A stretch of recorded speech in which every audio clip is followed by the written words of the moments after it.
Sup, chooms, how y'all living? Hope everything is Nova and you're all having a preem week. So, for years now, my viewers have been asking me to expand my horizons and cover subjects that are scientific and related to other subjects besides just hair loss. Recently, I've taken those suggestions to heart and I have made videos on controversial health subjects related to topics like cholesterol, seed oil, fluoride, and even raw milk. Even though this is and always will be a hair loss channel, I do nevertheless appreciate that people find value in my non-hair loss related topics. So today is going to be one of those days where I upload something that is not related to hair loss. I'm going to be covering the internet's favorite fad diet of all time, the carnivore diet.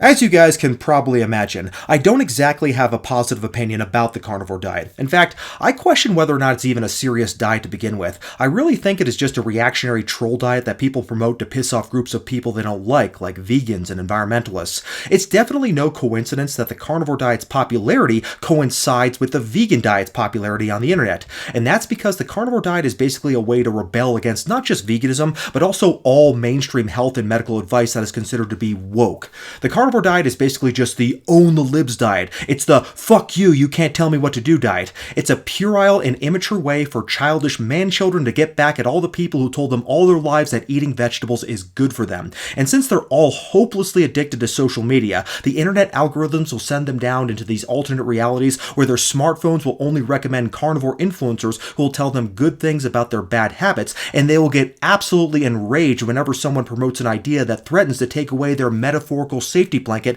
that tells them that butter and bacon are good for them, but that broccoli and beans will kill them.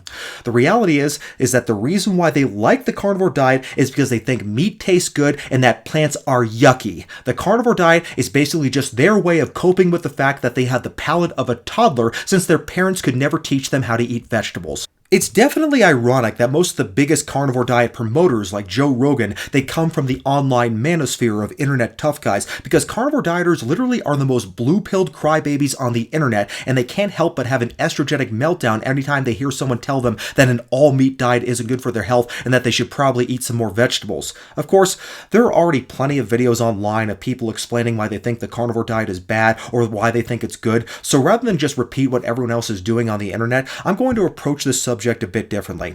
I've noticed that a lot of people who have criticized the carnivore diet have tried to argue with these carnivore dieters at their own level, but they're missing the big picture here. Carnivore dieters aren't playing fair. The big problem isn't just that the arguments carnivore dieters make are bullshit, it's the fact that the very foundations of their arguments are completely fallacious.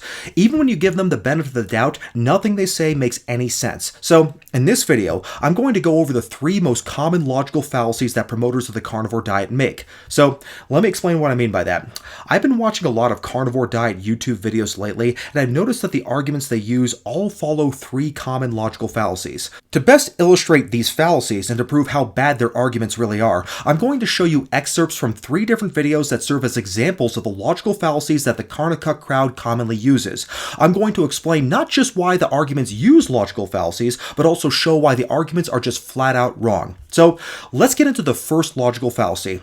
The first and probably most common fallacy used by carnivore dieters is the naturalistic fallacy, also known as the appeal to nature fallacy. It's the argument that the carnivore diet is a more natural diet since it's supposedly what our remote ancestors ate. The core of this argument is that prehistoric humans were apex predators who ate exclusively meat. According to this very common argument, once agriculture was invented, our health went downhill dramatically, and the only way to really get back to the healthy state of our remote ancestors is to go back to a purely carnivorous diet, which is the natural diet for human beings. Now, leaving aside the fact that our supposedly healthy prehistoric ancestors rarely lived beyond the age of adolescence, and the fact that early humans were never purely carnivorous, but instead were omnivores, this anthropological data is completely irrelevant though, because it assumes that human beings are optimally designed for their natural environment, which is not true in the slightest. Human beings during prehistoric times were hardwired to do whatever gave them the best chance of survival so that they could live long enough to spread their genes. A lot of this hardwiring is not valid valuable or even counterproductive today in a world of nutritional abundance. People in the developed world are much more likely to die from overconsumption than underconsumption, so times have definitely changed, and what is considered the most nutritionally dense food is not necessarily the most healthy for us anymore. For example, when food was scarce in Paleolithic times, people who could more efficiently store calories as fat were much more likely to survive. However, in our current era of abundant sources of calories, this survival advantage just results in obesity, which in turn causes health problems like heart disease and diabetes. It's for reasons like this that anthropological data is not a good metric to determine what creates good health outcomes, because it just assumes that human beings naturally know what is best for optimal health rather than what is just necessary for survival. The foods with the highest caloric density would be optimal if we lived in a kill or be killed type of world where we had to do whatever it took to survive, but they're not optimal in a world where getting enough calories isn't a problem anymore. In any case, even if we set aside the fact that the foundation of this argument is completely flawed, the carnivore dipshits are still wrong about the anthropological data, and I'll show you why a little bit later in this video. So, the next fallacy is the mechanistic fallacy. This is a very common and dangerous tactic that is used by many pseudo-intellectuals in the carnivore diet community. It's also common in the wellness sphere in general, especially amongst biohackers. So, this fallacy isn't as well known as the naturalistic fallacy, and because of that, many people who hear it don't realize that they're being conned. The mechanistic fallacy is where carnivore dieters will try to search out some obscure biological mechanism that will justify why eating meat is more efficient for producing energy than eating vegetables, as well as being better for our health overall. These carnivore dieters will bring up a lot of complex biochemical processes like the Randle cycle, gluconeogenesis, the citric acid cycle, and beta oxidation in order to try to make the case that a carnivore diet is optimal for human health. And alongside that argument, they'll claim that plants contain toxins that will poison you, while at the same time, they'll ignore the fact that people have been eating plants for thousands, if not millions of years, without being poisoned by these supposed anti-nutrients that fear-mongering carnivores like to talk about. So, to the average viewer, these people may seem intelligent because no doubt it does take a lot of skill to memorize all these complex enzymatic reactions and biochemical processes in the human body. And what they do would be laudable if it weren't for one tiny little problem, and that is the fact that everything they are saying is complete bullshit. The fact is that mechanistic data is 100% useless for determining any kind of health outcome. The reason why is because human physiology is extremely complex. So when you're examining the mechanism behind any health outcome, there is a good chance you're only looking at a tiny fraction of the big picture. Even if you can manage to prove that certain reactions exist in the human body, there may be opposing counter-reactions that might negate the effect that we may have yet to account for amongst many other problems. So, mechanism is really only useful in the sense that it can give us a rudimentary idea about what's happening in the human body, but unless it can be corroborated by stronger outcome data, you can't draw any conclusions from it. In the case of the carnivore diet, all this mechanistic speculation is useless because we know based on health outcomes from actual human beings that the health claims carnivore dieters make do not pan out to reality. One example of this fallacy is the way carnivore dieters get around the unfortunate fact that their diet markedly raises LDL cholesterol, which is the bad cholesterol. To do this, they will claim that mechanistically, LDL cholesterol does not cause atherosclerosis and heart disease. They'll even claim that LDL cholesterol is good for you in many circumstances. All these mechanistic arguments are completely wrong, of course, but they use them so they can ignore the actual outcome data that shows beyond a shadow of a doubt that increasing LDL cholesterol increases the risk of developing heart disease. The way carnivore dieters try to get around this inconvenient truth is that they'll dismiss outcome data completely by falsely claiming that since it is associative data, that means it can't be used to establish causality. However, the data linking LDL cholesterol to heart disease is much more than just associative data. There is a tool to establish causality called the Hill criteria. The Hill criteria was created in 1965 by Sir Austin Bradford Hill. So this guy wasn't just an epidemiologist and statistician, he was also literally a knight, which is pretty badass. The Hill criteria is a set of 9 criteria to establish causality. Sir Austin Bradford Hill used his own criteria way back in 1924 to show that cigarette smoking caused lung cancer. And more recently, the Hill criteria has been used to show that head injuries in football players causes chronic traumatic encephalopathy, or CTE. And I'll show you all later in this video the association between LDL cholesterol and heart disease does indeed meet the Hill criteria for causality. Carnivore diet influencers have to cling to this claim that LDL cholesterol is harmless because it has been shown in randomized controlled studies that high-fat, low-carb diets like the carnivore diet will definitely markedly increase LDL cholesterol levels. In addition, there are case reports like this one here of a man whose cholesterol level rose to over 1,000 on the carnivore diet, resulting in cholesterol literally oozing out of his skin. On the other hand, there are randomized controlled trials that show that an omnivorous diet that includes a variety of plant-based foods, specifically the Mediterranean diet, results in a reduction of cardiovascular events. So, despite their fallacious mechanistic arguments, the actual outcome data suggests that the healthiest diets include vegetables, and a pure carnivore diet will definitely result in an increased risk of heart disease. So, what these carnivore dorks are trying to do by drawing all these complex mechanistic charts and blabbing about energy systems and enzymatic reactions is that they're trying to use a weaker form of evidence to override a stronger form of evidence. The reason they do that is because the stronger form of evidence doesn't tell them what they want to hear, so they revert to using weaker forms of evidence to draw conclusions that favor their biases. So when you hear carnivore conspiracy theorists talk about how seed oils are dangerous because of peroxidation and its processing, which they claim can cause things like inflammation and heart disease, that doesn't matter in the slightest because the actual clinical data on seed oils shows that it will lower LDL cholesterol and that it reduces the risk of developing heart disease compared to saturated fats. So, shall I rewind that? Mechanistic data is worthless without clinical data verifying it. So, I'm not saying that mechanism has no place in scientific research. It absolutely does. It is fine for establishing theory, but you can't come to any conclusions until you test that theory. But when it comes to the subject of diet, these carnivore clowns are late to the show because all their theories have already been tested. So we don't need to talk about things like mechanism when it comes to diet anymore because we already have outcome data proving that the health claims carnivore dieters are making are completely wrong. You can't just ignore outcome data whenever you don't like what it says and then go back to the drawing board to examine the mechanism in order to jump to some other conclusions based on some obscure biochemical process, because if we have the outcome data, that means that the mechanism has already been tested and we can come to some conclusions. So to put things in simple terms, you can't use mechanistic data to override outcome data because mechanistic data isn't as strong. So all these pseudo-intellectual breakdowns of mechanistic data you see from carnivore influencers are completely worthless. Also, another big problem with carnivore dieters is, well, they're all kind of assholes and bullies. Whenever they get confronted by scientific evidence that doesn't favor their biases, what they'll do is that they'll resort to personal attacks and name-calling, as well as trying to appeal to authority, which is completely ridiculous since the overwhelming majority of cardiologists would definitely dispute their claims about LDL cholesterol. So just check out this video, this clip from a debate between Dr. Ricky and Bart K that came out several years ago. Have you ever actually... Have you got a list of publications as long as your arm? Have you ever actually treated... No, you don't. Have you acted as peer reviewer for 3 separate journals? No, you fucking haven't. Have you actually... Have you taught more pre-med students than you've had hot dinners? No, you fucking haven't. I have. You will give me some goddamn respect. Don't tell me what is scientific and what is not, Charlie Brown. Post your publications.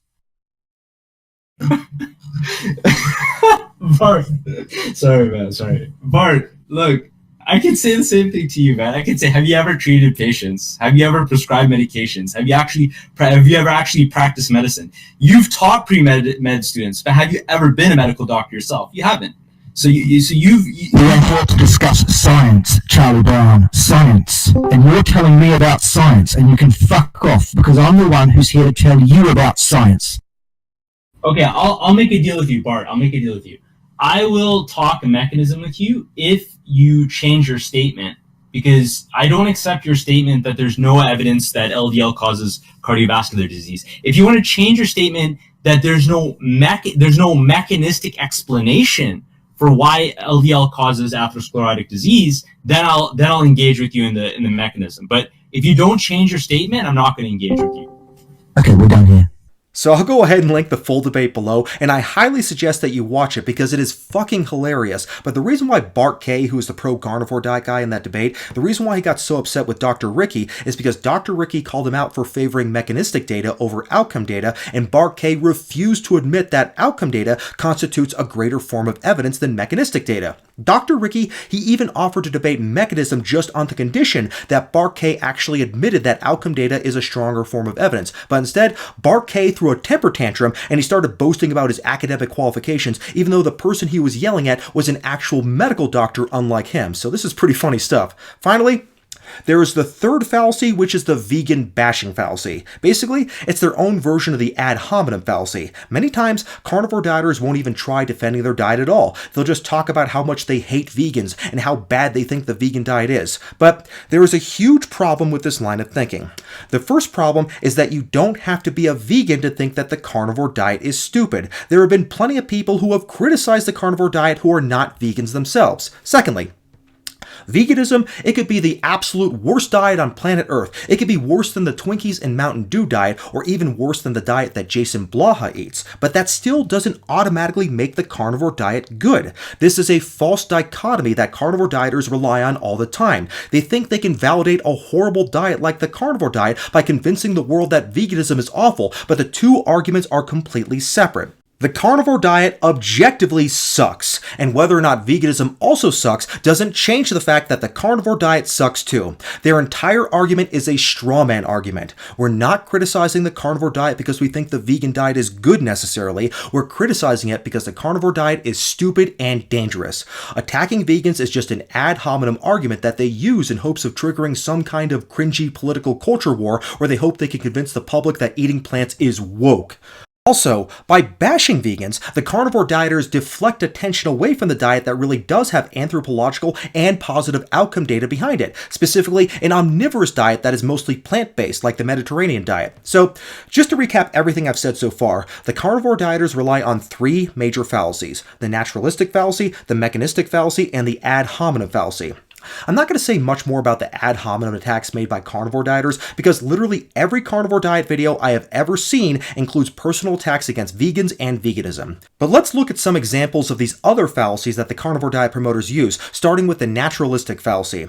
A very good example of this fallacy comes from a famous carnivore influencer and internet troll called Steak and Butter Gal, who is most famous for making cute poses in front of the camera while chomping on cold sticks of disgusting butter, not to mention abusing her husband. And there is a good channel called Carnism is Cancer that documents that.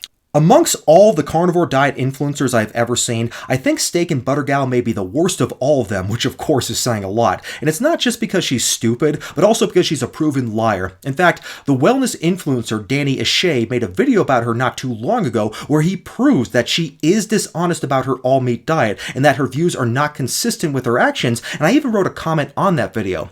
I asked how someone with such gutter trash content could possibly have over 400,000 subscribers, and someone who responded to me said, "It's because she's breathtakingly beautiful."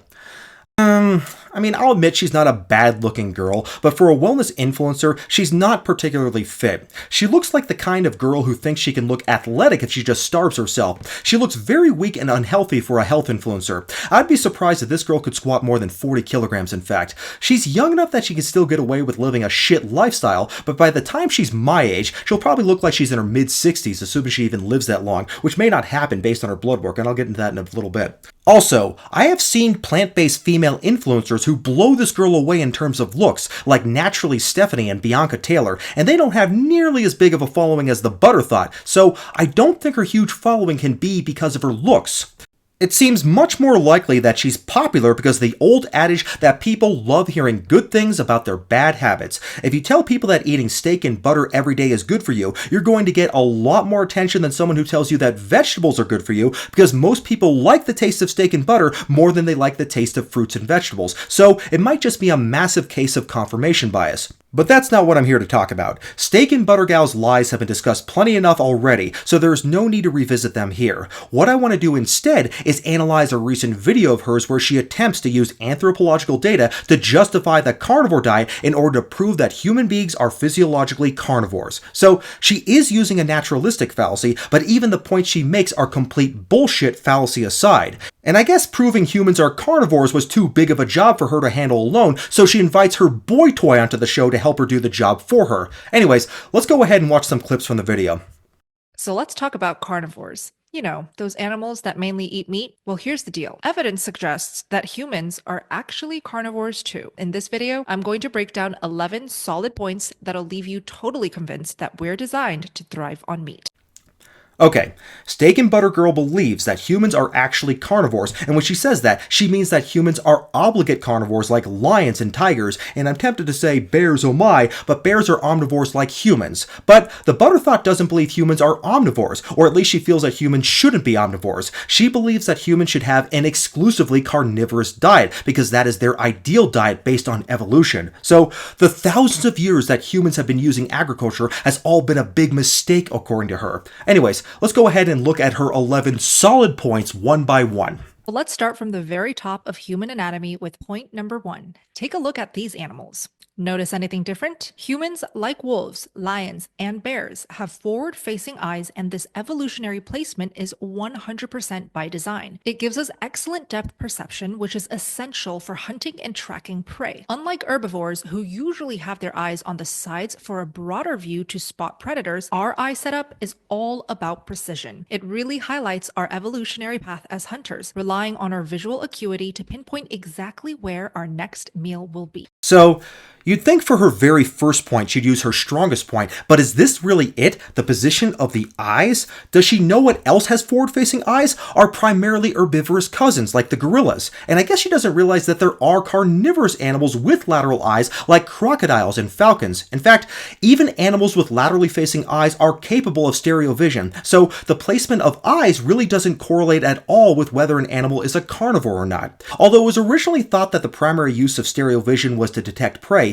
it's clear that this can't be the case, since stereo vision is present in herbivorous species like horses and sheep, who are of course herbivores, even though they have laterally placed eyes. Primates do occasionally eat insects, and stereo vision definitely could help in catching insects, but it was also important to allow our ancestors to leap through the trees without crashing into the earth. So, there's no way you can look at the placement of the eyes in humans and then conclude that humans are obligate carnivores, because there are a lot of other evolutionary benefits to eye placement besides just diet. This kind of reminds me when carnivores bring up that humans have canine teeth, even though the largest canine teeth found on a terrestrial animal come from the hippopotamus, which is predominantly an herbivorous animal.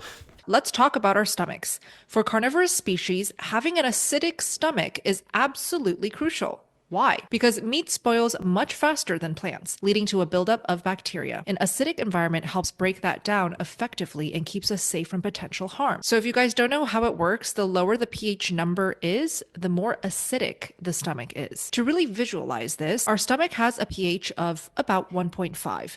Pretty impressive, right? That's similar to the stomachs of lions and wolves, which sit between 1 and 2. Compare that to cows, which have a pH of around 4 to 6. Even elephants range from 6 to 7.5. Our closest primate relatives, chimpanzees, fall between 4 and 5. So, not only do we have a much more acidic stomach than herbivores, but one of the few species with a more acidic stomach than us is the vulture, which hovers around a pH of 1. They're scavengers feasting on carcasses that have been around for a while, and that means lots of bacteria. So this next point isn't much better than the first point. She's saying humans have more acid in their stomachs than herbivores like cows or elephants or even chimpanzees. Our stomach acidity is more like lions and wolves, and it is even close to the acidity of species that live off of eating carrion, which means eating rotten carcasses the way vultures and RFK Jr. do. So it is true that humans have very acidic stomachs with a pH of about 1.5. Keep in mind, chums, that the lower the pH, the stronger the acid. However, there is more overlap between the pH of carnivores and omnivores than Steak and Butter Girl is saying, as you can see in this diagram right here. Still, if humans are omnivores, why do they have a stomach acid that is so close to that of carrion eaters like vultures? Well, remember that the closest related primate to modern humans are the chimpanzees. Chimpanzees are definitely omnivores that lean more towards a plant-based diet. They eat mostly plants in the forms of fruit and nuts, but they also eat things like insects and even some meat from small animals like monkeys and tortoises. There is not a whole lot of data on the stomach pH of chimpanzees, but it's probably less acidic than human stomachs. Most likely, the explanation for all this is that the meat that our human ancestors ate was scavenged, meaning it was killed by other animals and then left to rot. The low pH in our stomach was an adaptation to reduce the risk of getting sick from the bacteria found in that meat. So, far from being an apex predator, which is the fantasy of the carnivore diet influencers on YouTube, early human beings supplemented their diet with meat killed by other creatures. The point here is that humans didn't start out as obligate carnivores that then later on added plants to their diets. Our primate ancestors were never purely carnivorous, and plants have always been a part of the diet of humans, as well as every other species that is closely related to human beings. In order to survive, meat was gradually added to the human diet as humans evolved, and the low pH of the stomach was due to the fact that humans did not start out as great hunters, but instead had to eat rotting meat much like vultures do today. It's not too pleasant to think about, but it is the most likely sequence of events, at least until tools for hunting were invented and until fire was used to cook food to kill bacteria. Also, humans were very widespread, even in ancient times, so there were likely populations who ate more meat, such as those in colder climates, while humans who lived in more tropical climates probably ate more fruit. The point being, humans are definitely adaptable creatures, and we can derive nutrition from many sources of food, which is why we were so successful as a species back in ancient times. If we were purely carnivores or purely herbivorous beings, we probably wouldn't have been able to survive as easily. The next point is the toxicity of plants. Every single plant, including vegetables, that many people eat on a daily basis have a long list of toxic defense compounds. The reason for this is because plants can't run away or fight back like animals can, so instead they have to defend themselves through biowarfare. These defense compounds can cause us serious harm, whereas in meat, because animals can defend themselves through methods such as kicking, punching, and running, there are none of these defense compounds present.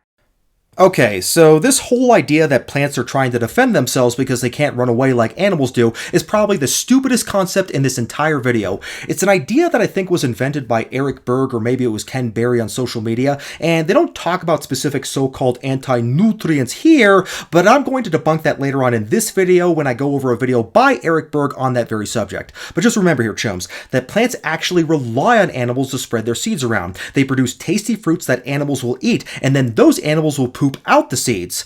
This allows the plants to reproduce at a greater distance than just how far the seeds can be blown by the wind. If plants really wanted to avoid being eaten by animals, though, then they would have all evolved to be completely poisonous. But that would be a stupid strategy, because without animals like herbivores, plants wouldn't be able to reproduce as easily. Plants depend on birds and insects for pollination. It would be an absolute disaster for the plant kingdom if animals didn't exist. The fact is that plants and animals have a symbiotic and mutually beneficial relationship. They are not trying to destroy each other because it's not to their benefit. Also, plants being edible turns out to be a survival advantage for plants, because edible plants are grown and harvested by human beings.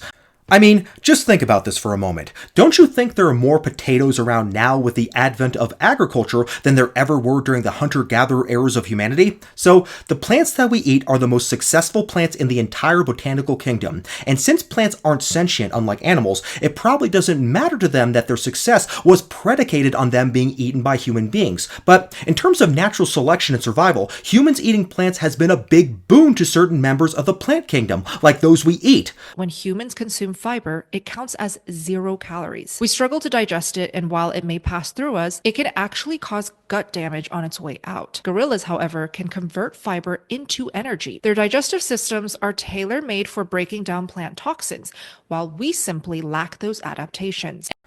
Butterthought also mentions fiber and says it provides 0 calories because it can't be digested by humans. However, just because something doesn't have calories doesn't mean it's not beneficial. Water, vitamins, and minerals don't provide calories either, but nobody would argue those aren't beneficial. The fact is that there is a ton of high-quality research showing the benefits of fiber in the human diet. I could do a whole video on this, and maybe I should. But to summarize the facts, high dietary fiber intake correlates with improved insulin sensitivity, reduced risk of type 2 diabetes, improved lipid profiles in the blood, reduced risk of obesity, reduced chronic inflammation, reduced cardiovascular disease, reduced risk of colon cancer, and even a reduced risk of all-cause mortality. Fiber is absolutely awesome for your health. There's no dispute about that. The only reason proponents of the carnivore diet ignore this data and slander fiber is because they know their precious animal products don't contain any fiber, so of course they have to pretend that it's bad. And especially if you're transitioning off a high fiber or standard American diet, relying on a high quality electrolyte supplement could be hugely helpful for all of you carnivores,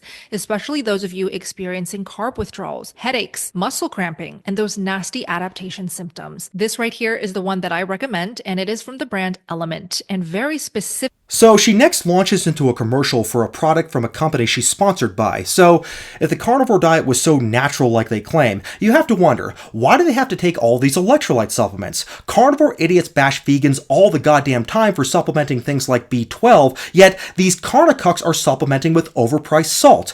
Maybe what those carb withdrawal headaches and muscle cramping things really are is your body trying to tell you that you should stop acting like a toddler and learn to eat foods that are meant for grown-ups, like beans or a sweet potato. Anyways, let's go ahead and skip on to the next point. Fifth reason is that we are very different to other primates. You often hear the argument that because our closest relatives in the chimpanzee eat plants, that means we should too. But this logic doesn't make sense. We're fundamentally very different from these species. We have shorter intestines that can't ferment plants the same way. We have the highly acidic stomach, and we have a number of different anatomical adaptations that set us apart, which we'll discuss later in the video.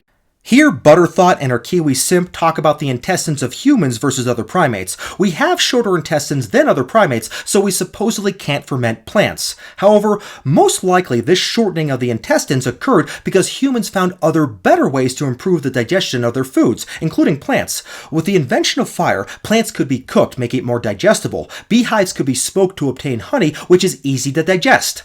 Fishing was developed, and seafood is easier to digest. So, the shorter large intestine in humans is just an adaptation to the human diet, which for hundreds of millennia, if not millions of years, has included cooked vegetables.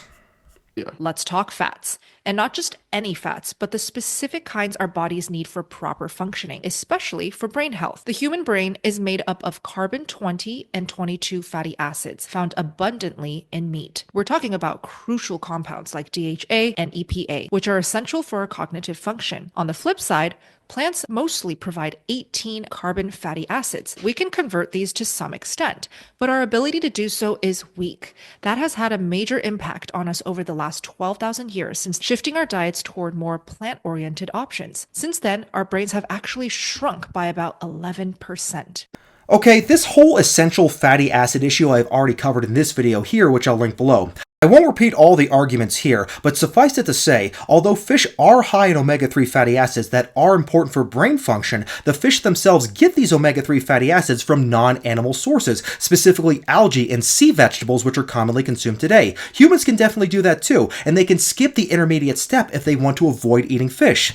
It's likely that our earliest ancestors got omega-3s primarily from sea vegetables too, since unlike fish, sea vegetables don't swim away. They just wash up on shore, and unlike fish, they don't require skills and special tools to capture like nets or boats. In addition to that, plants contain plenty of omega-6 fatty acids that can be converted into omega-3 fatty acids in the body. So none of this supposed evidence by Butterthought shows that people should only eat meat. All these fatty acids can be obtained with an omnivorous diet or even a vegan diet that includes sea vegetables. And sea vegetables are absolutely delicious, which is why they are widely consumed even today, especially in Asian countries like Japan and South Korea, whose inhabitants have the longest lifespans on the planet. Also, the idea that our brains have shrunk has also been completely debunked.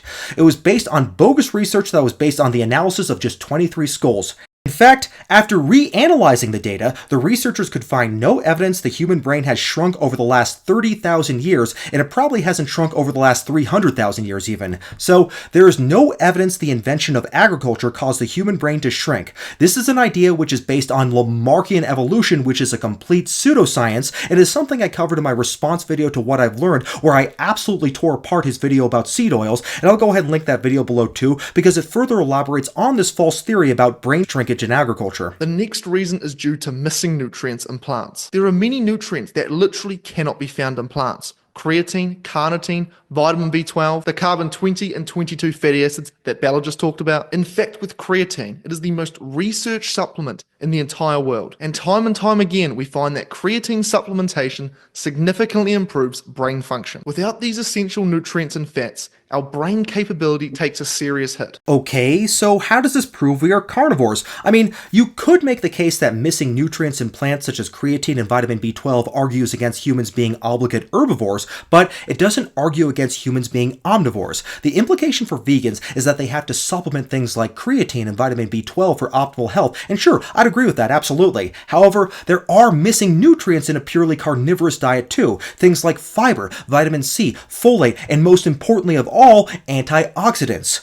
Vitamin C is an interesting case in point. There is no vitamin C in meat other than in organ meat, but that would have to be consumed raw, and because of this, true carnivores like lions actually synthesize their own vitamin C. Of course, human beings don't do that, which implies that humans are not pure carnivores, but rather we are omnivores who need to eat fruit and other vegetables to get optimal levels of vitamin C. Now, there are some carnivore fans who like to argue that you don't need vitamin C on the carnivore diet, and what they'll do is they'll bring up this bullshit mechanistic reason that the vitamin C molecule, it resembles a glucose molecule, and therefore because of that, when you don't eat carbohydrates, you don't need as much vitamin C, but this is all total bullshit.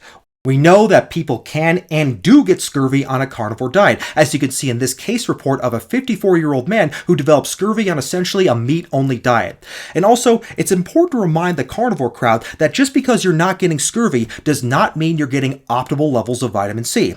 Vitamin C is an important antioxidant that boosts our immune system, protects against cancer, and is good for our skin health, which is probably why most carnivores look like their skin got nuked in the microwave after 30.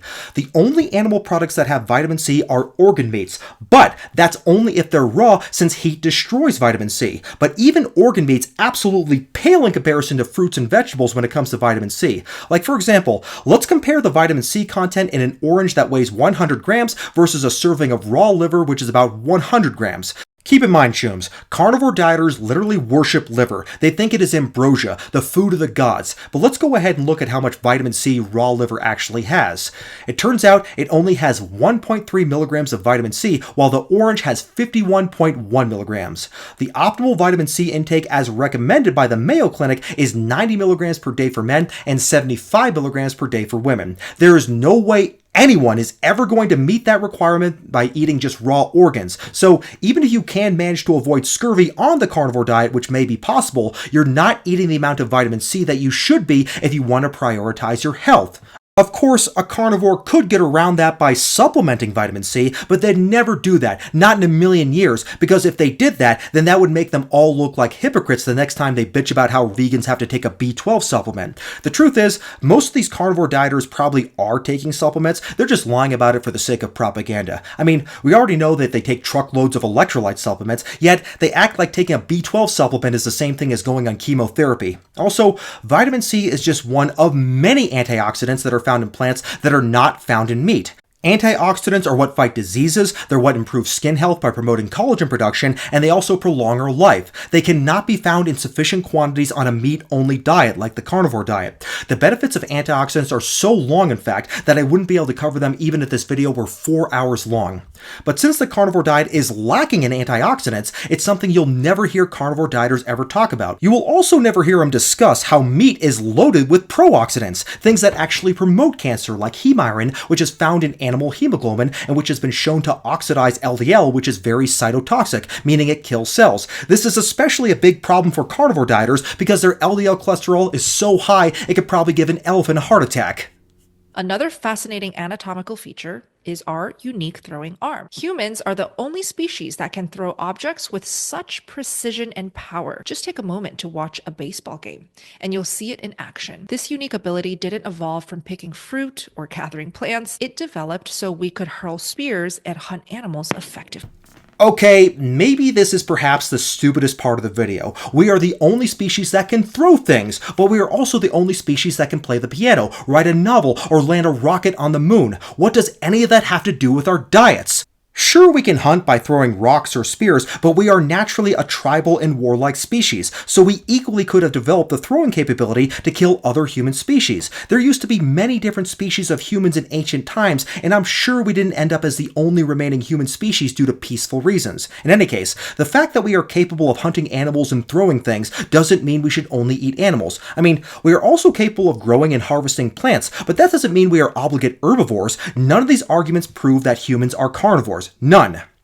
Luckily, nowadays, it is so much easier to find carnivore-friendly snacks where throwing spears is optional. And this carnivore bar is exactly that. It is a fatty pemmican bar made of only beef and beef fat. Next, there is another commercial, and this time it's for a disgusting protein bar made out of beef fat, but we'll go ahead and skip that because I'd rather not lose my lunch. When we look at our fossils from 12,000 years ago and prior, they have very high nitrogen 15 ratings. But what does this even mean? Well, Animal tissue has much higher concentrations of nitrogen than plant material. So when you analyze the N15 rating of a fossil, you can determine exactly what that animal ate. Now, in all of these old fossils, we didn't just have high nitrogen 15 ratings, we had the highest on the planet.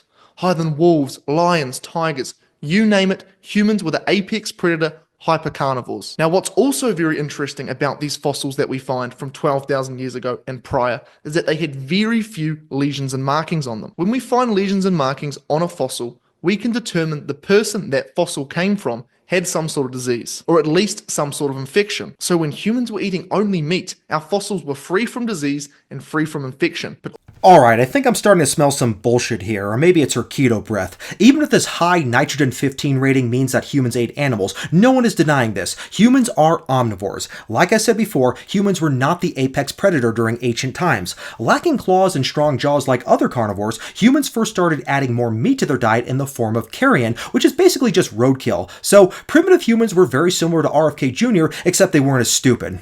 And I think I'd like to see a source for the statements about early human fossils having fewer lesions and markings than bones of people today. Even if that's true, people back then had incredibly short lifespans. It was rare to live past the age of puberty, so they wouldn't have lived long enough to experience such things. So this really is an apples to oranges comparison and has nothing to do with diet. Also, why is hunting considered natural but agricultural considered unnatural? Humans have been doing both of these things for millennia, and both require the use of tools and skills that are not part of our natural physiology. So there's no reason to consider one practice more natural than the other. And you could even argue that since agriculture came later, it is a more advanced practice for producing food, so it should be considered an evolution of humanity that should be embraced, not feared. But I'm starting to get a little bit off track, so let's go ahead and get back to the video. Let's take a moment to think about this logically. If there was one food out there that provided all the nutrients we need in just the right amounts without any of those pesky toxic defense compounds, wouldn't it make sense that we would want to eat that? That food is meat. It's packed with everything our body craves, and it's pretty much nature's multivitamin. Now they are just repeating the same arguments yet again. Meat does not have all the nutrients that you need. I already showed that. A meat-only diet lacks vitamin C, fiber, and antioxidants. A meat-only diet also disrupts the gut microbiome and causes constipation, and we know this because consumption of red meat or processed meat has been linked to colon cancer. Moreover, a carnivore diet leads to increased LDL cholesterol and heart disease. Of course, that doesn't matter to carnivore dieters because they are all, without exception, cholesterol deniers, but I went over the science behind cholesterol in my video on the subject that I'll link below, and also later in this video when I go over the mechanistic fallacy, that's when I'll go over the cholesterol denialism argument in much more great detail.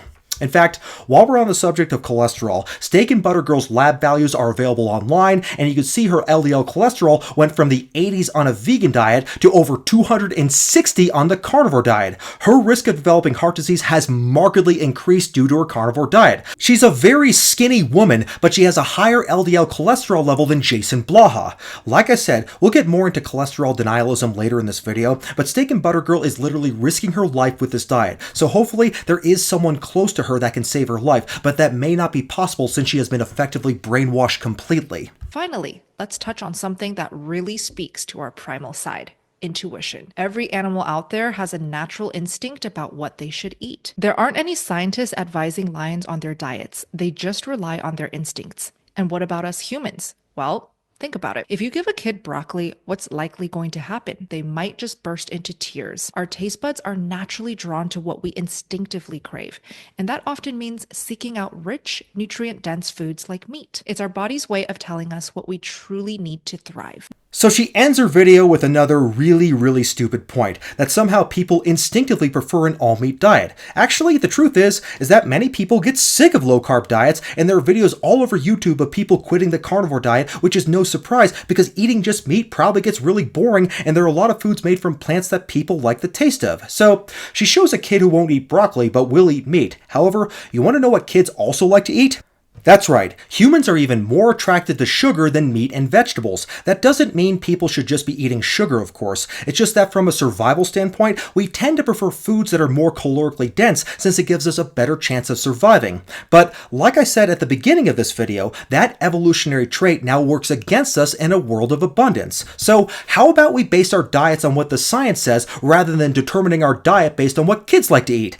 Kids also like to eat boogers, so should we be eating that too, Butter Girl? Also, if you're to show an animal like a pig to a child, do you think that child would want to tear the pig apart and eat it? No, of course not, because that's what an actual carnivorous animal would want to do.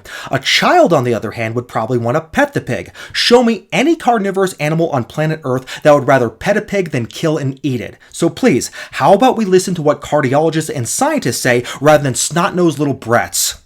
Not all of you will be convinced that humans are carnivores, but for those of you who are, finding a tribe of like-minded people will make all the difference on your carnivore journey. So after that, she plugs her steak and butter community one last time, but the truth is that none of the points she makes are convincing, and most of them are completely inaccurate as well. Unfortunately for lovers of the carnivore diet, the same appeal to nature arguments they use to support their diet actually better support the fact that humans are omnivores. But like I explained earlier, her whole argument is a logical fallacy, so even if she were right, she'd still be wrong, but she's not right because her claims are not backed by any sound anthropological data. She just has this romanticized idea of how early humans used to live, which isn't based on reality. So in summary, she's a complete moron. But the naturalistic fallacy isn't the only tactic carnivore clowns rely on to fool impressionable people into joining their cult. Much more dangerous than the naturalistic fallacy is the mechanistic fallacy, since this fallacy is harder to pick up on and it can give people the impression that they know what they're talking about. So there are a couple videos I'm going to bring up to demonstrate how this fallacy is abused to convince people to avoid plants and to eat a lot of meat. So let's go ahead and start with YouTube's most popular Scientologist and fake doctor, Mr. Berg. Now, to be fair, I don't think Mr. Berg is 100% carnivore. I know he's on the keto diet at least, but I think he does eat some fruits and vegetables.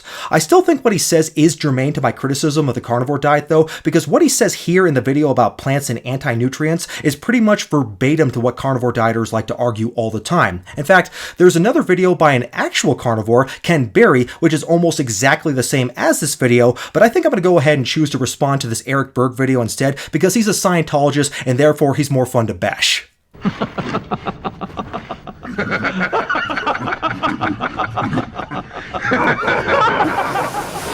It's worth mentioning that I have already made a video about Mr. Berg where I debunk a video he made where he claims that the cure for hair loss is eating Jell-O. I kid you not, that's what he actually claims. So I definitely can't wait to see what kind of rationale this follower of the great Lord Zeno uses to justify to his audience as to why they should avoid plants and eat just meat, basically. So let's go ahead and listen. Hey guys, today we're going to talk about anti-nutrients in vegetables and other foods.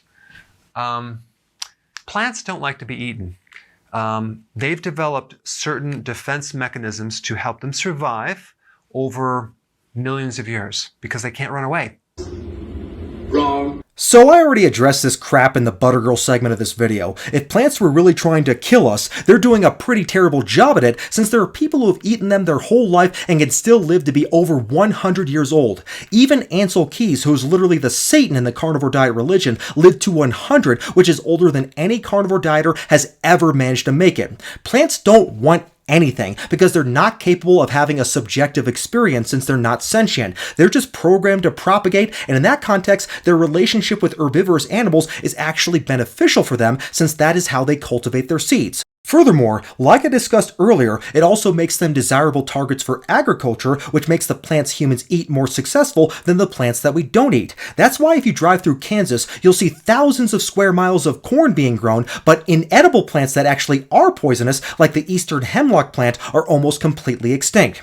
Over 60% of animal species on planet Earth eat plants. If Eric Berg's thesis were true, we wouldn't need insecticides while growing crops. So, if this is truly an evolutionary adaptation of plants, they have failed miserably. Eric Berg is a Scientologist, so he should use that learning machine from Battlefield Earth to learn why such an argument is completely fallacious.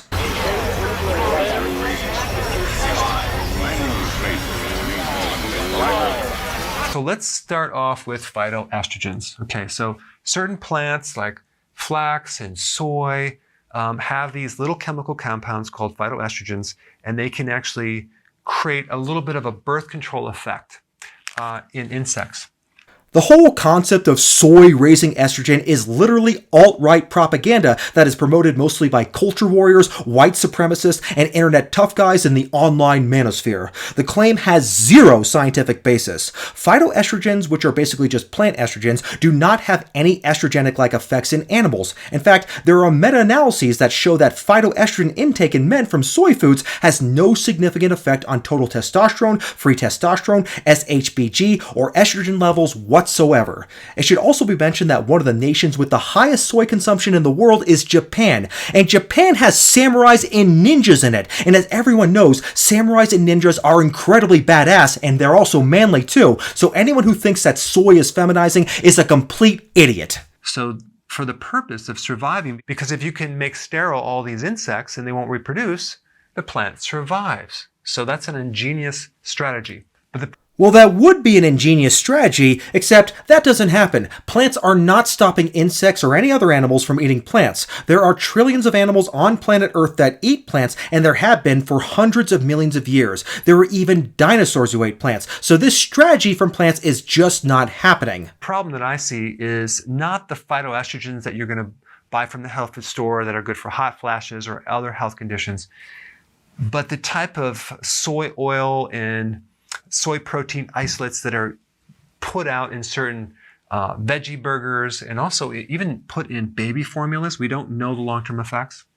Also, the massive amount of soy oil, which is mostly genetically modified, in your salad dressings, in your foods. We don't know of the long-term effects of that. Oh, it's genetically modified? Oh no, we can't have that. There is no evidence that genetically modified foods are dangerous. Foods have been genetically modified for centuries using methods like crossbreeding, and the reason why we do this is because we enhance the parts of the plants that are beneficial to us. So, genetic modification makes plants more nutritious, or it makes them more resistant to diseases, or less likely to be eaten by insects. So, GMOs being bad isn't supported by any evidence-based data. It's just a meme that's supported by middle-aged crunchy moms on Facebook who are fans of RFK Jr.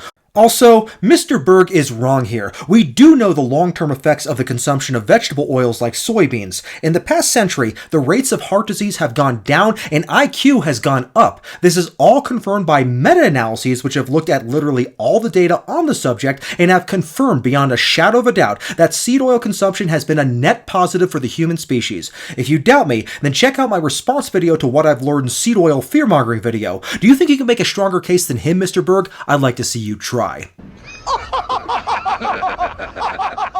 Oh, you're too much! So they tell me. All right, moving right along to phytic acid. Phytic acid is another chemical that is an anti-nutrient. It prevents the absorption of many minerals, including zinc, iron, calcium, things like that. Now, it is in seeds and nuts, and it's actually in the bran part. Now, the thing about phytic acid is that some people take it for health benefits. Let's say, for example, you have excessive amounts of iron in your body, which is common with men because men and women don't have the ability to get rid of excessive iron. Women do on their cycle, but men don't. So when you build up iron, it creates a lot of problems with your heart and the damaging effect of it being an oxidant on your body. All right, so phytic acid, named IP6, you can look that up, and I actually did a video on that, has the property of being a chelator. It binds with certain minerals, specifically iron. So if you have high amounts of iron, it'll pull it out. It also has anti-cancer benefits, and there's other benefits as well. So a lot of these compounds have pluses and negatives. So now Mr. Berg is talking about anti-nutrients, or as Sferage would say, anti-nutrients. The first one he starts with is phytic acid, and I was a little confused by this segment of the video because he's trying to make the case that phytic acid is bad, but based on what he said, it sounds much more good than bad. He mentions how it plays an important role in the chelation of iron, which helps prevent iron toxicity that can cause heart trouble. Okay, so what's wrong with that? Iron toxicity can be deadly, and that's why many multivitamins that are sold today don't even have iron, since it's easy to get too much of it. He also says it has anti-cancer properties. Oh no, I don't want to fight cancer. I mean, what the hell is this chiropractor's point? This video literally makes me want to go out and buy a phytic acid supplement right now. No joke, it sounds awesome based on what Mr. Berg is saying. I guess he thinks it's bad though because it may prevent absorption of zinc and other minerals, and while this could be a concern if you already have a mineral deficiency or on a very restrictive diet, there's no evidence that people on a balanced diet will get any mineral deficiencies because they eat foods that contain phytic acid. Whatever interference phytic acid plays, it's not enough to cause problems, and even Mr. Berg admits that it has some significant health benefits. If I have to eat an extra handful of garbanzo beans or nuts, or even take a supplement to make up for whatever hypothetical zinc interferences phytic acid causes, I think it is definitely well worth it, especially since it has cancer-fighting properties. After all, I think we can all agree that a hell of a lot more people die of cancer than a zinc deficiency, so Mr. Berg really needs to set his priorities straight. Let's move on to lectins. Lectins are certain proteins in plants, and they're used as a protective mechanism because what they'll do is they'll break down certain parts of our digestive tract, and they will put holes in our gut lining and create leaky gut. That's a simple version. There are nightshades, white potato, soy, brown rice, grains. Now I actually have a link of all the lectin foods rated from high to low, and I put that down in the description. But the problem with lectins is that certain people are sensitive to them, and it can aggravate inflammation in the body. So if you have an autoimmune condition, you should be avoiding lectins. But the vast majority of people do not have a problem with lectins. So lectins are probably the big boogeyman of the carnivore cult. I think this started from this shitty book called The Plant Paradox, written by this asshole named Dr. Gundry, where he basically makes the same point that Mr. Berg is making here. The reality is that Mr. Berg is telling a half-truth. Lectins can be harmful in a certain context, like for example, ricin, which is actually a biological weapon, is a lectin that is derived from the castor bean, but that has nothing to do with lectins that we actually consume. In the context of the food that we actually eat, there is no evidence-based data that lectins are harmful, and on the contrary, the weight of evidence suggests that they're actually beneficial.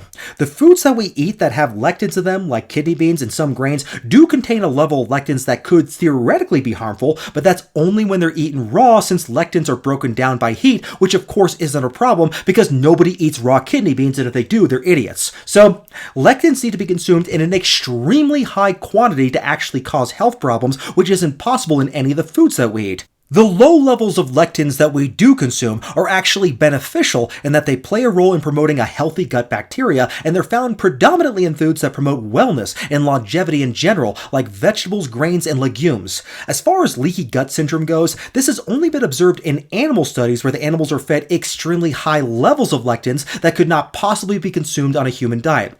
So this data is completely irrelevant to lectins as we actually consume them. So Mr. Berg is misleading his audience here, but they probably don't even care since they only watch his channel for confirmation bias. I mean, let's be honest. But for example, gluten is a lectin. So technically, this is the first thing Eric Berg has said in this video that is kind of true, so congrats, I guess? Damn right, rat brain. That's the first intelligent thing you've said yet. He's right that gluten is a type of lectin, but gluten is not harmful unless you have celiac disease, which is a condition that affects less than 1% of the population. The whole idea of non-celiac gluten sensitivity was just a pseudo-scientific fad diet from the 2010s that became popular after that shitty book Wheat Belly came out. Let me tell you, chums, pretty much nobody even knew what gluten was before the Wheat Belly book came out, but then, suddenly after it was released, every whole food shopping, organic, GMO-free, crunchy mom suddenly self-diagnosed themselves with a gluten sensitivity, largely due to online social contagion, which is actually very similar to what happened with post-finasteride syndrome. And of course, I've already made plenty of videos talking about that subject. The whole gluten-free fad has died down considerably this decade, so what happened was that several randomized controlled trials were done that I'll link below. But anyways, these trials showed that so-called gluten sensitivity was either a nocebo effect or due to other substances in wheat that are difficult to digest, like fructans and short-chain carbohydrates. So, as the arguments for gluten sensitivity have pretty much plummeted completely, so too has the popularity of the diet, and good riddance to that. Although, I wouldn't be surprised if that dumbass RFK Jr. says something stupid to reignite the debate, because there is literally zero chance that he's not against gluten, since there isn't a health conspiracy theory that he doesn't believe in. Alright, now we have oxalates. Oxalates are chemical compounds, and by the way, our body makes them as well, but they also come from foods, that can bind with calcium and create crystals and create a lot of problems with kidney stones and even inflammation and arthritis. It can accumulate in different parts of the body. The highest amount of oxalates is in parsley, then spinach, peanuts, almonds, chocolate, and I put a list down below if you want a rating list of all the foods high in oxalates. So oxalates actually can cause some of the bad things Mr. Berg brought up, like kidney stones, but this only applies to people who have pre-existing kidney problems or are prone to get kidney stones for genetic reasons. But even in those cases, this is a very rare situation that can be easily mitigated by staying hydrated, by increasing calcium intake, and even just by cooking, since cooking reduces oxalate content by 30 to 90%. So for most people, oxalates are completely harmless, and for the few people who do have issues with them, there are easy ways to get around them, like I just mentioned. So if you're so worried about oxalates, just cook your damn spinach and eat roasted peanuts instead of raw peanuts. So I don't see what the big fucking deal is about oxalates. I mean, if Mr. Berg is really worried about kidney stones, then he should at least admit that the second most common type of kidney stones after oxalate stones are uric acid stones, which are almost completely due to meat consumption.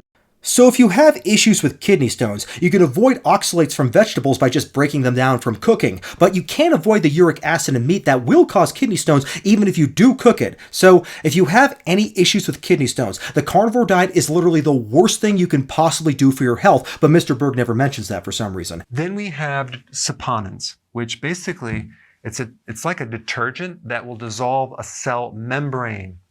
And it's another protective mechanism in certain plants, like the nightshades. It's in legumes, amaranth, buckwheat.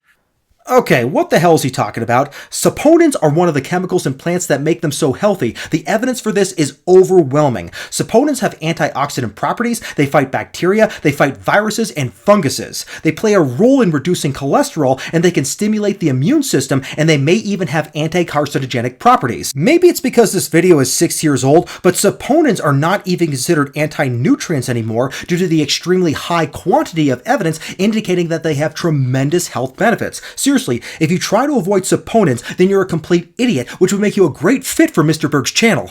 So as you can see, there's a lot of anti-nutrients in the food that we eat.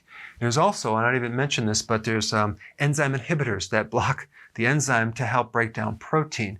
So he doesn't mention what he's actually talking about, but I think he's talking about trypsin inhibitors. The idea is that some foods like soy contain trypsin inhibitors, which interfere with the metabolism of protein, since trypsin is an enzyme which helps break down protein. This is another misleading allegation by Mr. Berg, because even though it is true that soy contains trypsin inhibitors, these are broken down by cooking, which is a complete non-issue for anyone who consumes soy, since nobody eats raw soybeans, at least nobody that I know of. So this is a level of misinformation which is very similar to what Mr. Berg pulled with his lectin and oxalate arguments. He takes a component of truth and then he applies it in a context that is not at all applicable to the reality of how the food is actually consumed by human beings. So there's a couple things you can do. Number one, if you don't have any problem consuming vegetables and these foods, then eat them. So for the rest of the video, he tries to provide some solution to these problems, but that's not necessary because as we already established, these are not real problems. He says that if you don't have problems, then just go ahead and eat them, but the problem here is that Eric Berg is trying to find a solution in search of a problem. The problems he's bringing up with vegetables are not real problems because the so-called anti-nutrients he brings up in vegetables are either benign, broken down with cooking, or even beneficial for our health. So this video is nothing more than nutritional gaslighting, much like the rest of Mr. Berg's work. So, sorry to say it, Mr. Berg, but your nutritional advice is just as bad as your hair loss advice. We have enough problems without killing each other over food.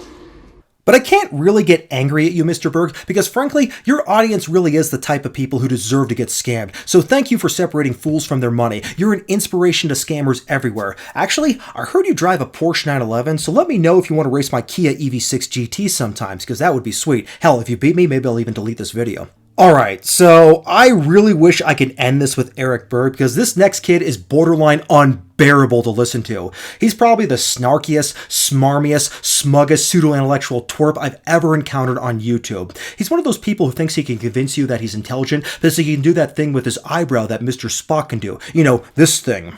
And of course, Mr. Spock is a Vulcan, which makes him far smarter than your average human being, so this kid must be smart too. This kid literally wrote a 400-page book talking about why everybody in the world is stupid except for him. This kid is so sure of himself, and it's remarkable to see someone think they're so triumphantly right about everything when they're really so catastrophically wrong. This is Edward Golightly? You know what? Let's just call him Eddie. I'm not going to be mean to this kid because I am over twice his age, and let's face it, most of us were fucking stupid as hell in our early 20s, so maybe 10 years from now he'll be able to look back at this and have a good laugh. I don't know when the myth is going to stop that cholesterol, LDL, any of the lipoproteins, any subfraction of the lipoproteins, ApoB, ApoA, any of these tags on lipoproteins cause atherosclerosis heart disease. They do not cause heart disease.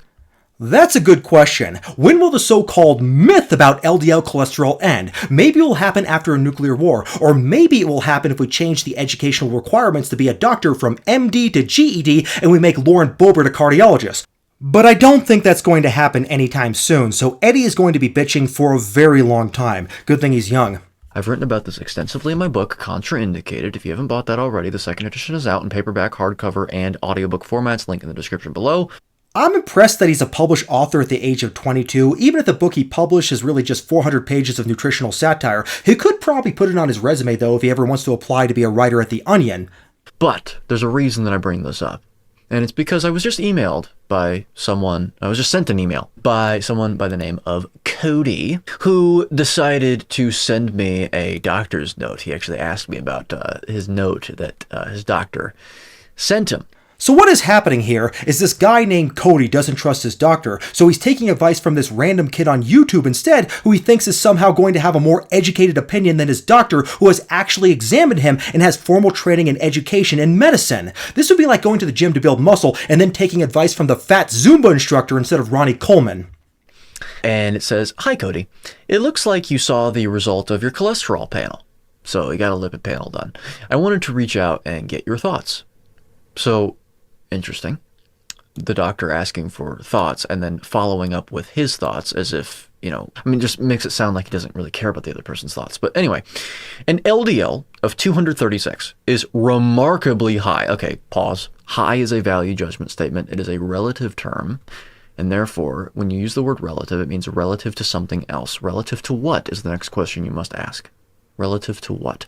According to who, on the basis of what? Well, it turns out 236 is high based on the normative ranges of the population. It is relative to the general population, Einstein, just like a blood sugar of 300 would be too high, or a potassium of 7 would be too high. This kid is acting like there is no such thing as a normal blood test. An LDL cholesterol of 236 is far higher than a normal healthy level of LDL, which ideally should be 70 or below, but a normal level is usually below 100. Okay, now, what do I mean by the population? Well, oftentimes, you basically have two possibilities. One, the person could be referring to the actual guidelines of their country, okay? And really when I say of their country, a lot of times other countries are referring to the US. So really the United States.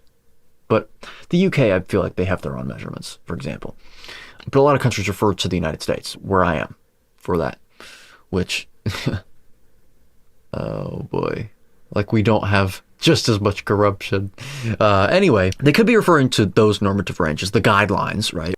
Now, it is true that different medical societies in different countries have established slightly different guidelines, but Eddie is missing the big picture here. It doesn't matter which guideline you choose. Every one of them would tell you that an LDL of 236 milligrams per deciliter is way, way too high. So this academic discussion about how guidelines are different is completely irrelevant and meaningless because their conclusions are all the same. 236 is way too high no matter what guideline you look at, and all those guidelines will give you much better advice about your heart health than this kid. Or they could be referring to their specific population that doctor's office sees. Yeah, many people might not know that. A lot of the normative ranges that they're talking about, they differ based on which doctor's office you go to because they all receive different people. They all see different people. Wrong! Doctors do not base their guidelines on the patients they see in their office. They all follow the same guidelines based on the published guidelines from societies like the American Medical Association. LDL guidelines are not at all subjective. They are objective measurements which are considered normal or too high. And in the case of Cody, his LDL is way too high, and this Eddie kid is putting his life in danger by encouraging him to ignore his doctor's advice. So that's interesting. So what do you mean by high? Okay, what you mean is the absolute level, which is 236 milligrams per deciliter. Okay, and we'll get to the significance of that, or really lack thereof, in a minute. And will put you at risk of developing early vascular disease. Okay, so this is absolutely false. Eddie, please stop it. I am not joking when I say you can literally kill this guy. I mean, he is a moron, of course, for taking your health advice over his doctor's, but he doesn't deserve to die, I'm sure. So please, stop spreading misinformation. The word risk is a cause and effect statement. Okay? If you are going to refer to human nutrition science to inform upon your risk of anything, you have been had. Because human nutrition science is based on inferential statistics, which cannot inform upon cause and effect. It makes no claims about causality for that reason. Okay? It is an association and nothing else that they're referring to.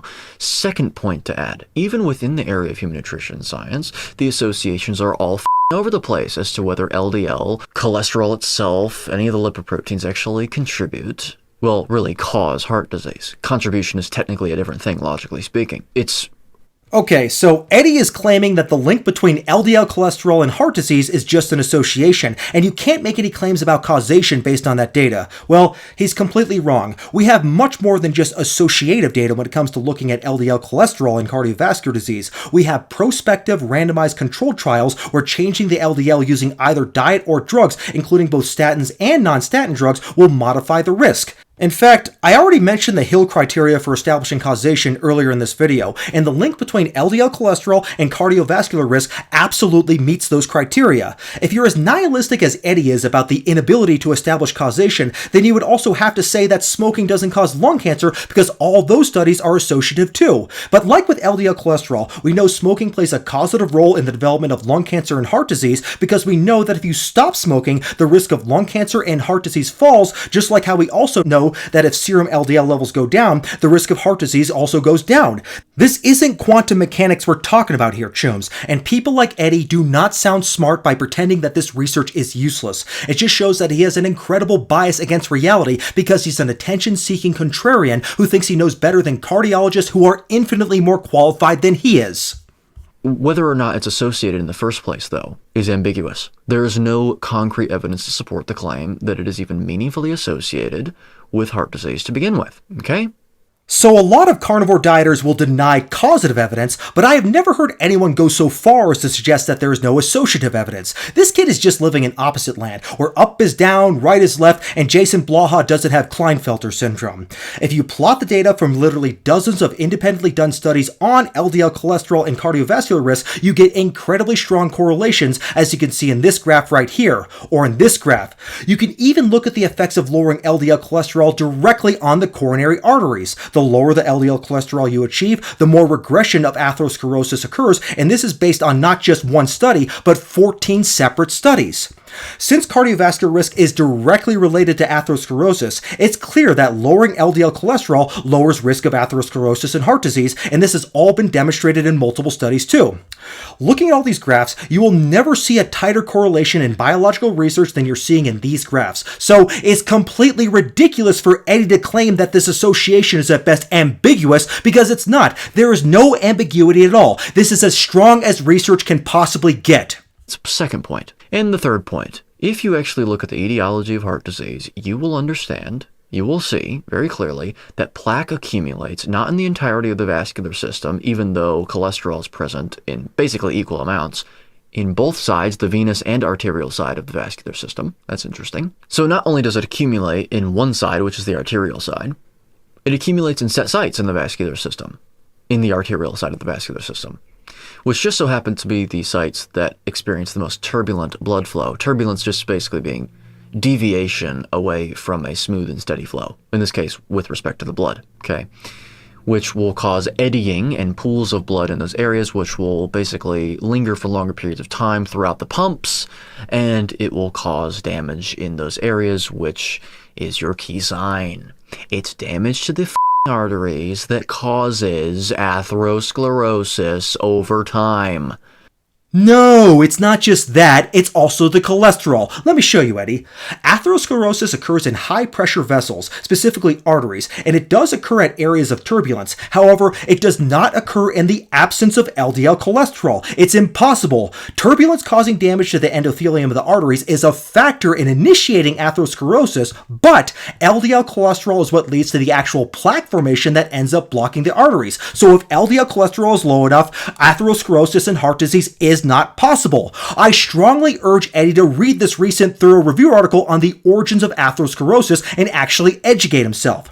The key step in the formation of atherosclerosis is the infiltration into the lesion of LDL cholesterol and LDL oxidation. The higher the LDL cholesterol, the more likely this is to occur. The inside of the atherosclerotic plaque is full of LDL cholesterol, and this is part of the process of atherosclerosis formation, not some secondary phenomenon like Eddie is claiming here. The plaque there is composed largely of scar tissue, not cholesterol in the first place, not foam cells. No, atherosclerosis is not just scar tissue. It is full of LDL and VLDL cholesterol, as this diagram shows. The only time that atherosclerosis will actually develop in veins in the first place is because of the fact that sometimes a vein can be introduced into a high-pressure area of the vascular system, there's your other key point, due to a surgical bypass situation, and then the vein will develop atherosclerosis. Turbulent blood flow in those areas where eddying and pools of blood occurs is exacerbated by hypertension. This is a false dichotomy. Atherosclerosis occurs at high-pressure areas in the arteries, and hypertension is an independent risk factor for developing atherosclerosis, but it can even develop in people who have normal blood pressures. Atherosclerotic heart disease is present even in people with systolic blood pressures less than 100 millimeters of mercury, which would actually be considered an abnormally low blood pressure. So once again, Eddie is completely wrong here. Hypertension, okay? It's going to be contraindicated stimuli, things that our genes are not completely, entirely designed to withstand to a complete degree or even to a relatively significant degree at all. Okay? Things like poor diet. Oh, you mean like the carnivore diet? I agree completely. Okay, a species inappropriate, species unspecific diet. Okay? Whatever the hell that means, but okay. It sounds like he's making the appeal to nature fallacy, so I'll just go ahead and refer back to the video where I addressed the butter thought. And that also goes for lifestyle. Species inappropriate, species unspecific lifestyle. Okay, that's when you'll have these issues, it seems. It takes a long time to develop heart disease, even in that context, though. I'll admit, this is the closest Eddie comes to actually telling the truth, because heart disease does take a long time to develop, and there are definitely lifestyle factors that can cause heart disease, like smoking, as well as a sedentary lifestyle. But I have to admit, it's interesting how easily he could accept the science of lifestyle playing a causative role in heart disease, but at the same time, he also denies that LDL cholesterol can do it too. Based on his own standards, and based on his own admission, lifestyle data would be associative too. So Eddie is very, very selective in his acceptance of the scientific data. Dare I say it? I think he is cherry-picking research. All right, the reason that LDL is always associated in plaques, is always present in plaques, is because LDL is something that repairs tissues. So if you have damage to your tissues, well, where will LDL end up? Well, it'll end up there, okay?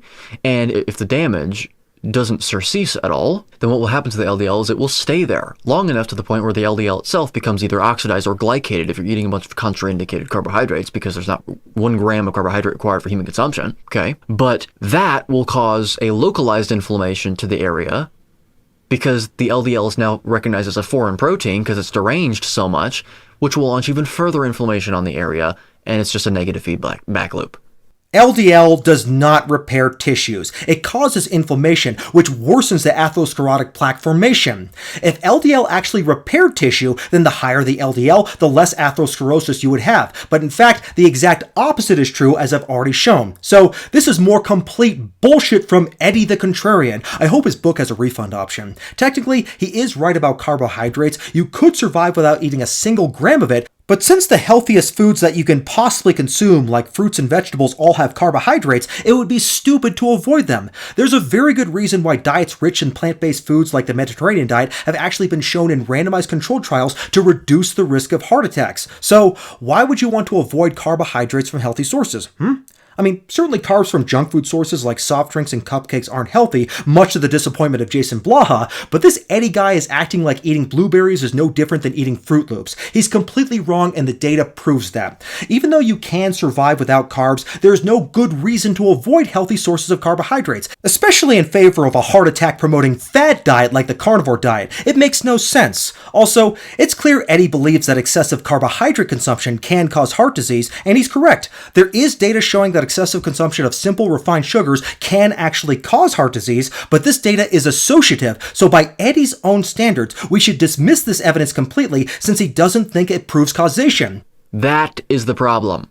Okay? That's where LDL can become a problem. Fine, but it's not the fault of consuming cholesterol, first of all, and it's also not the fault of the genes producing the cholesterol in the desired amount that's, deemed indicated by the body, because the final point that I'll add here is no matter what your LDL level is, it's exactly what the body deems it to be appropriate, and it's exactly what is supposed to happen given the circumstances, because the LDL production rate in the body is dictated by your genes and nothing else. Those genes having evolved for billions of years. Billions, billion, trillion, trillion, million, billion, 400 billion. First of all, animals have not existed for billions of years. The earliest fossil records of animal life occurred at the beginning of the Cambrian era, which started about 574 million years ago. So, just like the Butter Girl, Eddie gets his anthropological data completely wrong. But much more important than that, he is saying that no matter what your cholesterol is, it is determined by your genes, and that's okay because that's what nature intended for you.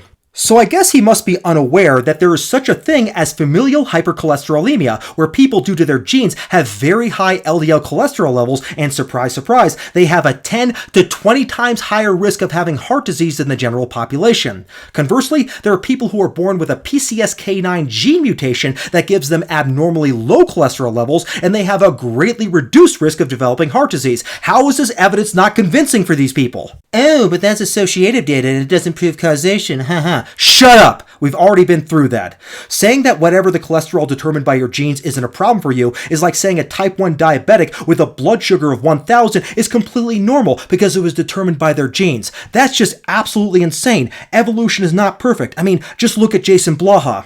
And in fact, cholesterol is a significant part of a species-appropriate, species-specific diet. There is no dietary requirement for cholesterol. It is not essential in adults, and you can synthesize all you ever need. There is no health problem related to low cholesterol levels. In fact, dietary cholesterol doesn't do much to influence serum cholesterol levels to begin with. It's saturated fat that is the big problem. Try to be logically consistent here. So that's what, anyway, that's the counter-argument. We generally recommend, okay, so who is we?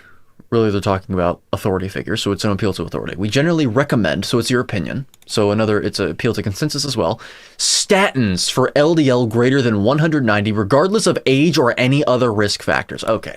So who else should he go to get a medical opinion? Should he speak with an acupuncturist or a chiropractor like Mr. Berg? We're talking about a doctor here, and it is not an appeal to authority fallacy because nobody is arguing that he's right just because he's a doctor. He's right because the strongest medical evidence confirms that having an LDL level of 236 is dangerous. As well, statins for LDL greater than 190, regardless of age or any other risk factors. Okay. Okay, so before we listen to him badmouth statins, I want to take a moment to point out the fact that this kid has cited precisely zero scientific research to back up any of his claims so far, other than a stupid book, I guess. His video is over halfway over, and we haven't heard him reference even a single study yet, not even a case report.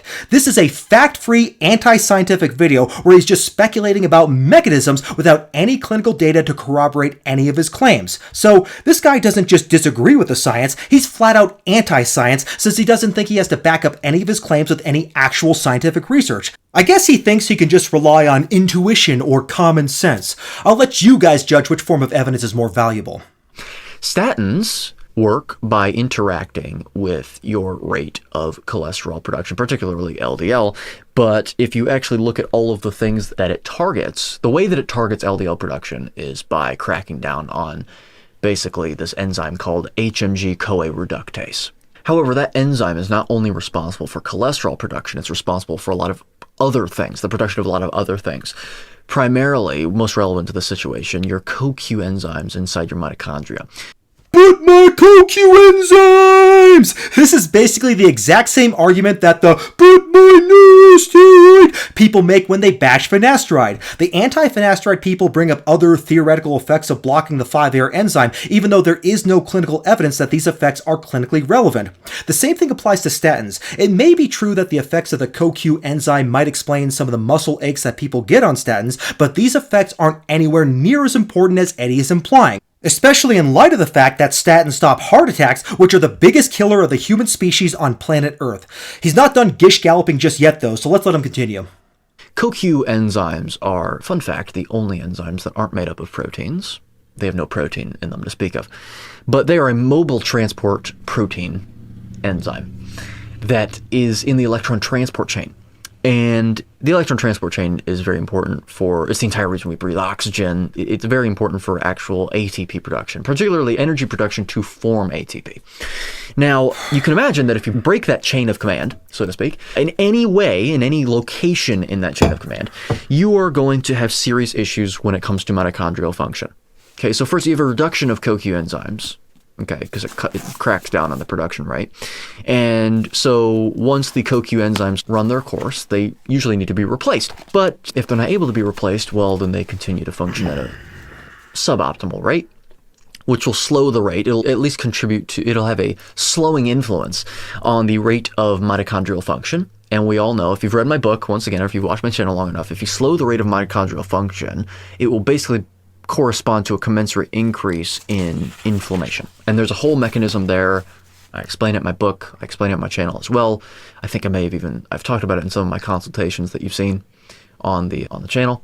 But eventually it doesn't just start to slow down. The CoQ enzymes actually start to just be eliminated. They start to be removed and excreted from the body without an ability to replace them.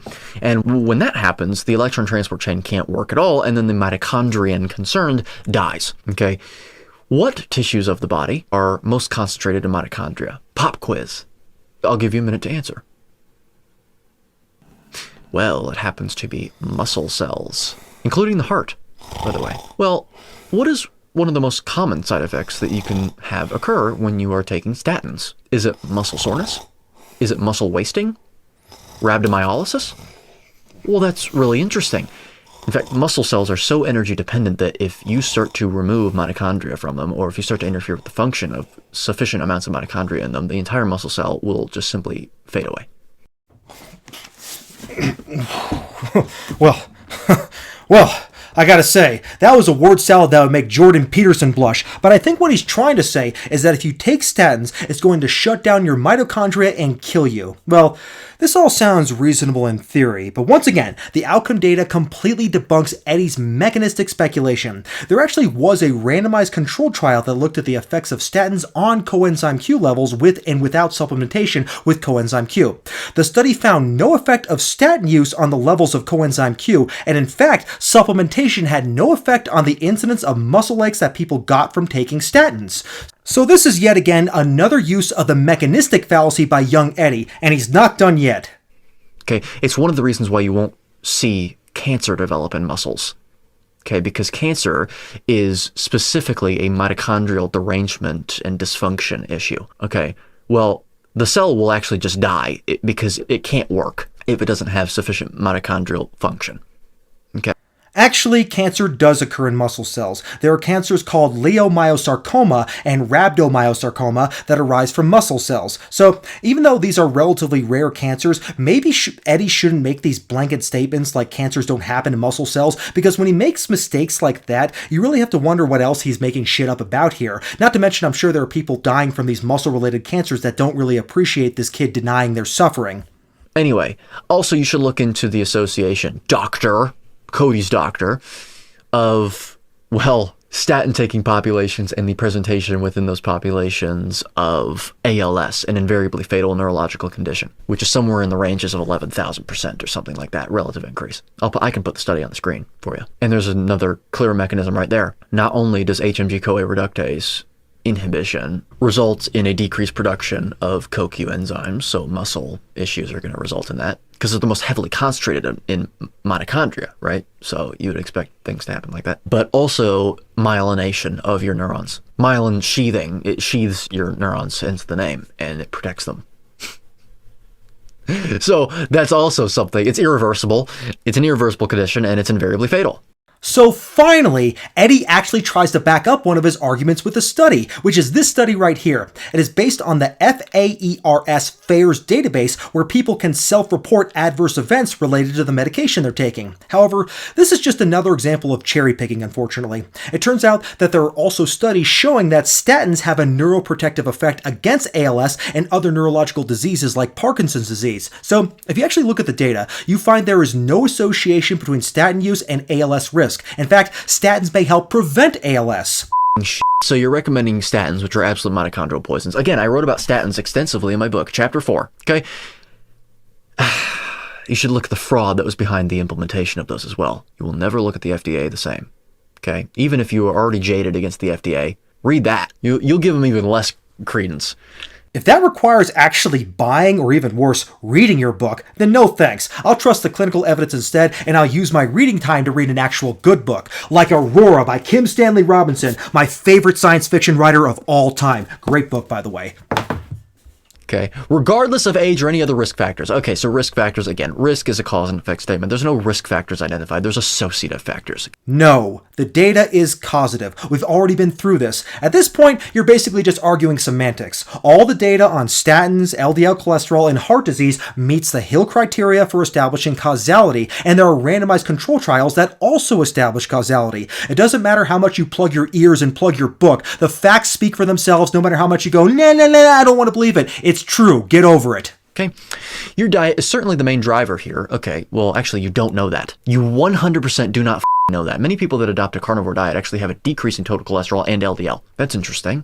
This may be true because there are always outliers with every health scenario. It's possible that if someone is extremely obese and they lose a dramatic amount of weight on the carnivore diet, that their cholesterol might improve somewhat, but that's because they probably had a shit diet beforehand, and also because LDL is highly correlated with body mass. But in general, LDL cholesterol does go up on the carnivore diet. Not only that, animal-based diets increase other negative factors that cause heart disease. According to this review article, quote, animal food-centered diets may increase cardiovascular toll-like receptor signaling due to increased serum endotoxins and oxidized LDL cholesterol, increased cardiovascular lipotoxicity, increased renin-angiotensin system components, and subsequent angiotensin II type 1 receptor signaling, and increased serum trimethylamine and oxide concentrations. These nutritionally mediated factors independently increase cardiovascular oxidative stress and inflammation and are all independently tied to cardiovascular disease development, unquote. So, we've been talking a lot about LDL cholesterol in this video, but as you just saw, there are a lot of other factors from animal-based diets that also increase the risk of heart disease. Certainly the main driver here, but genetics could also be playing a role with levels this high. Well, they absolutely can play a role, and I have no doubt that they are. So what? So Eddie thinks that anything that is genetic is good, even if it can elevate your LDL cholesterol levels and give you a heart attack. And even though we have data proving that if you decrease your LDL cholesterol levels, you will definitely reduce your risk of a heart attack. Eddie doesn't seem to think that matters though, because he thinks McNuggets are too tasty. So after this, Eddie just insults the doctor a couple more times and repeats his previous talking points. So I think we're done with Eddie, thank God. That is, unless of course he makes some crybaby response video, in which case I'll have to debunk him again. So we'll see. So anyway, with that being said, if this was informative, leave a like. Yes, I will admit that it was informative, but not for the reasons you intended. I think it was helpful though in the sense that you really convinced me that the internet, especially YouTube, desperately needs more oversight and moderation in order to protect people from the kind of dangerous health misinformation people like you spew. So thank you for that revelation at least. Now, before I conclude here, there is one more fallacy that I think I need to talk about, and this one is by far the most common fallacy carnivore dieters rely on to justify their diet. It's even more common than the naturalistic fallacy. I'm talking about the anecdotal fallacy. The reason I bring this up at the end of the video is because I don't think I'm going to even need to show you any video examples of the anecdotal fallacy, and that's because you are definitely, without question, going to find plenty of examples of people using this anecdotal fallacy right here in the comments section, probably before they even finish watching the video. video. I can promise you right now that there will be at least several dozen comments of people making unverifiable claims like the carnivore diet made them feel great, or it cured their inflammation, it cured their Parkinson's disease, or it treated their autoimmune syndrome. If people want to make those types of claims, then the burden of proof is on them. Anecdotal evidence is not good enough. The only anecdotal claim that they often make that I do believe sometimes is that it helped them lose weight. That is believable because oftentimes people do lose weight when they get sick. Lots of things that make you sick can cause weight loss, like cancer and drug addiction, so the carnivore diet could help for that very same reason. Fortunately though, there are a million other healthier ways to lose weight that don't involve doing a dangerous diet like the carnivore diet. It's important to remember that these types of anecdotal claims are not unique to the carnivore diet at all. In fact, every scam product and every scam fad diet that has ever existed in human history has always had a sizable group of proponents who would insist against all the medical evidence that what they're promoting has miraculous benefits, and the carnivore diet is no exception. And literally all these carnivore influencers have some sort of conflict of interest since they're all selling something related to what they're promoting, like supplements, books, or programs. They promote the carnivore diet because they stand to gain from it financially. Carnivore dieters like to think that they're rebels fighting back against medical establishment information, but the reality is that low-carb diets like the keto diet and the carnivore diet are now multi-billion-dollar industries. You can find carnivore books and supplements at every Whole Foods and Sprouts grocery store right next to the aisle that sells ear candles and coffee enemas. So when you go carnivore, you are not sticking it to the medical establishment and you don't look cool or counterculture. What you are doing is you're just swapping your support from one multi-billion-dollar industry to another multi-billion-dollar industry. I mean, how can you possibly call yourself a rebel if you're just doing the same fad diet that pretty much 99% of every 40-something-year-old Facebook Karen and Gen Z cool edgelord dude bro is also doing? You are not a rebel. You are a trend-following poser, and you are a sheep who is completely incapable of critical thinking skills, and you've let yourself be taken advantage of by corporate sociopaths who take delight in watching themselves get richer while watching you get sicker. Instead of bitching about big pharma and big food industries, what you should really be questioning here are the motivations of the people who have gotten very rich by fooling you, as well as hundreds of millions, if not billions of other people into believing that plants are bad for you. No joke, just look at how rich Dr. Mercola is. So, sorry to say it, but your parents at the dinner table were right. So quit acting like a toddler, grow up, and eat your fucking vegetables. God bless.